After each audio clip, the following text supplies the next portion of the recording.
in the meantime, I do want to take you out to Atlanta, where officials with the city as well as the police department giving an update to a situation that happened over the weekend where a man was threatening to use an AK-47 in the airport. And let's listen right now to the updates coming from this story. I'm here along with my colleagues to talk about an incident that could have been tragic but was averted. So we're joined here by the COO of this city, our chief of police, as well as Captain Shapiro from Sparacchio from Cartersville Police, as well as our FBI lead, Mr. Brown, as well as our, who else we have back? Oh, we have Ricky Smith from Hartsfield-Jackson, Atlanta International Airport. And we are here to talk about an incident that occurred at Hartsfield-Jackson, Atlanta. Shearbon will give you a lot of details about that incident, but in particular, 27 or more lives could have been lost today because an individual came into Hartsfield-Jackson and after being reported coming out of Cartersville, Georgia, that had mental challenges. This individual, thankfully, his family went to the Cartersville police and shared with them what was going on, and they alerted APD, and APD and the airport were aware, and this crisis was averted. But this individual did have a semi-automatic weapon, and this individual was mentally challenged. And when you have those combinations together, it can turn out to be deadly. People that are mentally challenged, and he happened to also have been a felon from a few years back. So he's a felon with a semi-automatic weapon, and he's got mental challenges, and he's approaching the world's busiest and most efficient airport. This crisis, we're thankful to God and to good information and good intel and good people for this crisis being averted. Just a few weeks ago, we dealt with the CDC shooting that occurred in this city, where another individual coming out of Kennesaw had a mental challenge and a high-powered weapon and ended up killing a DeKalb County police officer and striking the CDC, as well as striking fear into the communities around. We also had an individual just last year in Midtown that was also seeking mental help with his parents, but ended up, causing loss of life in that regard as well. We also had a Four Seasons hotel and residence, an individual with high-powered weapons and a mental health diagnosis. So what you're seeing is we are experiencing across the nation and even in this great city where guns and mental health challenges going together can propose a deadly scenario. But we're thankful that in this situation today, this crisis was averted. And so now I would turn it over to our police chief, Darren Shearbaum, to be able to give you more details about all of the aspects of this situation. Chief? Thank you, Mr. Mayor. Good afternoon, everyone. Appreciate you all being here. As the mayor stated, we are here today to announce an arrest of an individual that posed a threat to our airport, but also to note that because of the community, in the case of the family, as well as the joint collaboration of law enforcement, that a tragedy was indeed averted. The Atlanta airport, the busiest in the world, most efficient, remains safe. Each and every day we have a range of resources in place to keep the airport safe, including our special response team and the many officers that are assigned there. That team trains regularly for scenarios just like today. And I want to thank the men and women of the airport for their response. We have taken in custody and have under arrest a Billy Cagle, age 49, resident of Cartersville, Georgia. At approximately 9:40 this morning, the Atlanta Police Department was alerted by the Cartersville Police Department of a potential threat at the airport. Cartersville Police Department was alerted by the family of Mr. Cagle that he was streaming on social media, that he was headed to the airport, in their words, to shoot it up. And the family stated that he was in possession of an assault rifle. What we didn't know is that Mr. Cagle had already arrived at the airport. In fact, we know that he arrived at 9:29 going to the South Terminal, and that he entered the airport shortly thereafter at 9:31. At that time, we do not believe he was armed. He entered the South Domestic Terminal, and from video we will show you he seemed to be very interested in the TSA check-in area, which you can see was heavily crowded with travelers. At approximately 9:54, officers of this department, armed with a photograph, of Mr. Cagle and being provided up-to-date information from their sergeant as she spoke to the Cartersville Police Department and a family member, was able to locate Mr. Cagle and take him into custody. He had arrived at the airport in a Chevy flatbed pickup that was part of the lookout provided to us by Cartersville PD. That vehicle was parked immediately outside. When we went to that vehicle, we found inside a Springfield AR-15 assault rifle, a 5.56 St. Victor model with 27 rounds of ammunition. We did have a tragedy averted today.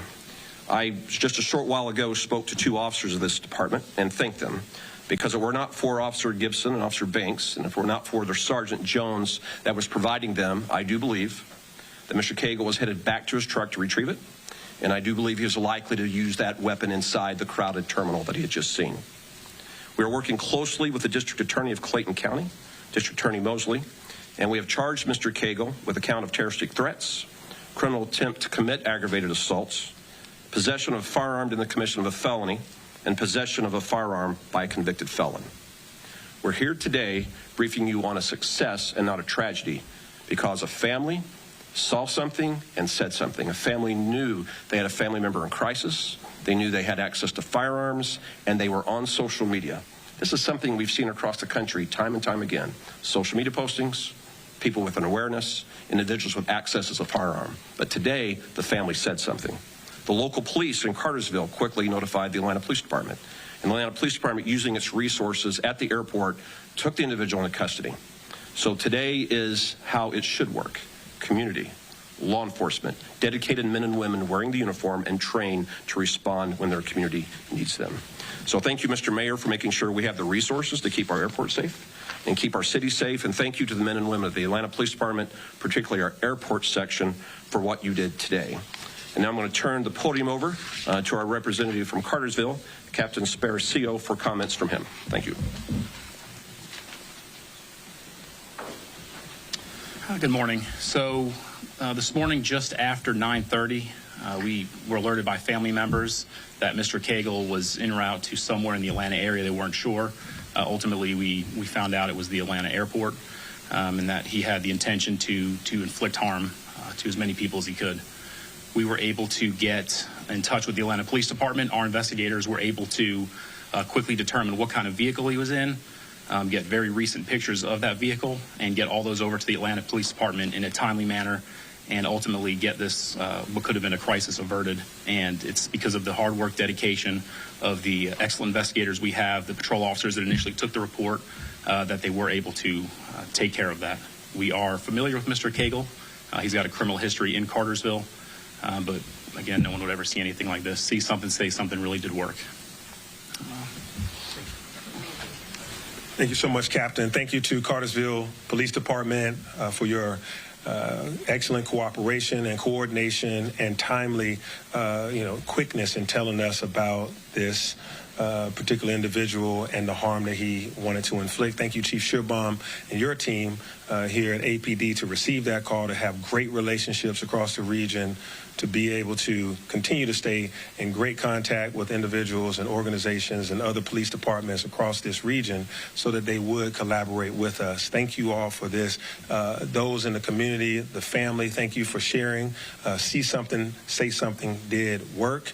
And so we are standing here talking about a tragedy averted versus us standing here telling you about 27 plus lives that were lost or injured at the world's busiest airport. So I will now take... I think there's some video we're going to show at this particular time. That may be a benefit for the media. If you can direct your cameras to the screen, we have a video, and Chief, if you can just come up and kind of take a look at the video and just walk us through it. Certainly. Again, this comes from the investment that we placed at Atlanta Hartsfield-Jackson International Airport. You see the individual arriving. He's parked his vehicle that was given to us by Cartersville PD, the Chevy flatbed pickup truck. They also had a dog in the vehicle with him. This is occurring at approximately 9:29, and then he will enter the airport to sell proper at 9:31.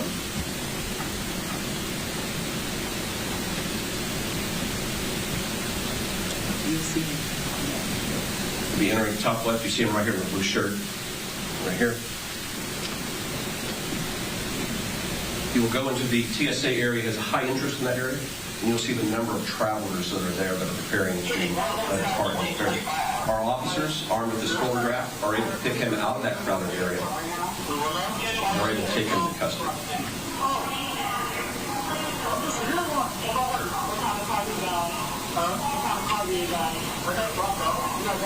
We just have a situation going on.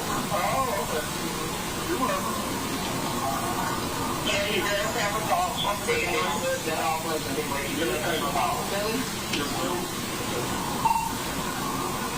16 radio.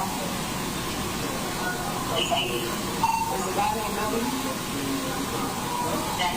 Billy? You have hands.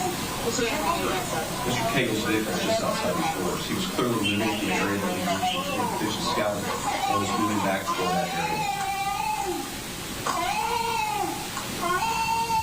Mr. Cagle was checked out by UMS. They determined he had no injuries, and he would be later be transported to his detention area. And then we're going to have next the weapon that was located inside the vehicle.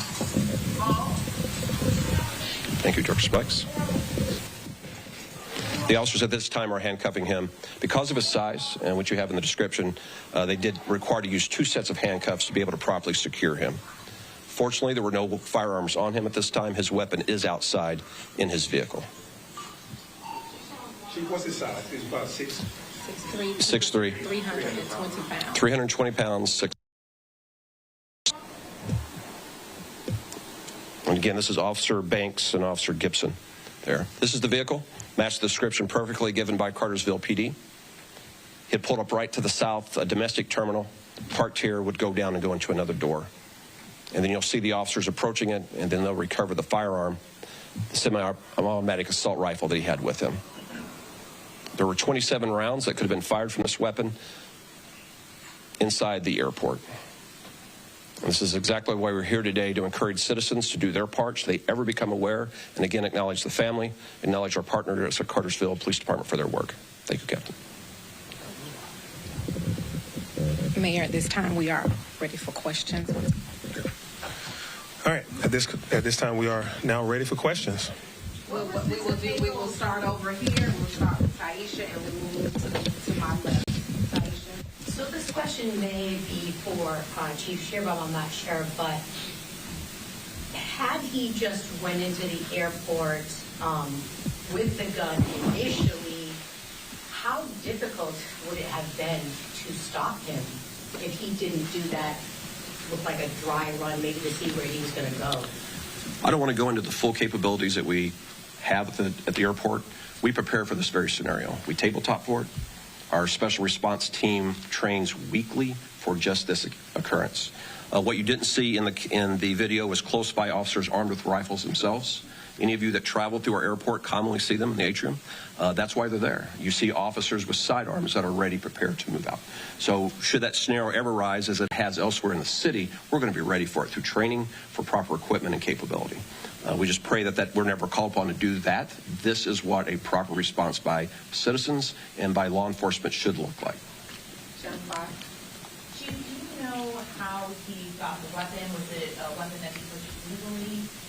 The investigation has been ongoing since this morning. Right. Very, very scary situation that what could have been at the airport today, but a great job by the police as well as the suspect's family there for telling police that there was an issue with their loved one, and that suspect did have an AK-47 in the truck.